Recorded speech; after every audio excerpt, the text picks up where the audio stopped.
Plus lah 99,99,9%. Assalamualaikum dan salam sejahtera guys. Okey, alhamdulillah sekarang ni Abang Piang bersama dengan Tuan Haji kita dan Mak Haji. Hari ni adalah hari yang mengembirakan kita lah sebab hari yang kita nak menyerahkan kunci. So alhamdulillah unit pun dah siap.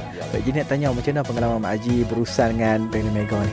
Baik, alhamdulillah terlebih dahulu saya ucapkan ribuan jutaan terima kasih lah sebab sampai target dia kalau boleh lagi awal lagi bagus. Saya awal dah habaq dah kan, tapi memang sampai target dah. Memang si awal dalam salah tu. Alhamdulillah lah. Okey, baik. Jadi kini kita nak tanya Mak Ngah pula. Macam mana Mak Ngah hasil kerja Reno Mega ni? Alhamdulillah memuaskan. Kerja cermat lah. Tengok tak adalah yang nak bengkok-bengkok ke. Kita puas hati lah.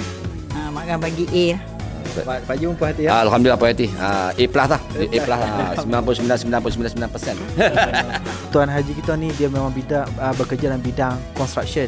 So Tuan Haji kita memang sangat-sangat particular. Kalau Tuan Haji boleh puji 99.99%, alhamdulillah cukup bersyukur dah. Kan, alhamdulillah. Kita punya bos ni memang tahan lah. Dari segi mental, fizikal, alhamdulillah. Saya berdoakan di masa kami di Mekah, di Kaabah dengan ikhlas saya Mak Ngah mendoakan sebuah syarikat ni Mega ni berjaya, kaya, jutawan, dermawan insya-Allah. Dia akan berjaya, insya-Allah. Tak lama lagi akan dapat datuk, sama ada Datuk Tok Wan ataupun Datuk Seri. Insya-Allah, amin rabbil alamin. Okey Mak Ngah, saya nak ucapkan terima kasih kepada Mak Ngah sebab memberi kepercayaan kepada tim Reno Mega untuk membina rumah jenis sesebuah di tanah Mak Ngah ni lah. Baik, jadi terima kasih banyak-banyak. Lebih kurang saya minta halal lah. Ya sama, saya pun tak halal berkurangan lah. Baik. Kacang pasar kan, tak maaf banyak. Baik, sama. Soalan cepu mas. Apa pesanan Pak Haji dengan Mak Haji kepada pelanggan-pelanggan kita kat luar sana, iaitu customer-customer yang ingin membina mahligai idaman mereka? Saya recommend lah. Saya bukan nak puji, bukan nak kata apa.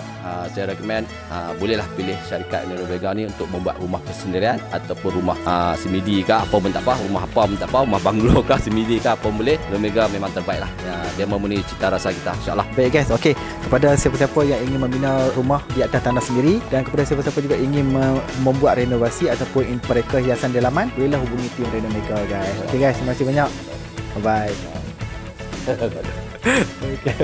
Terima kasih.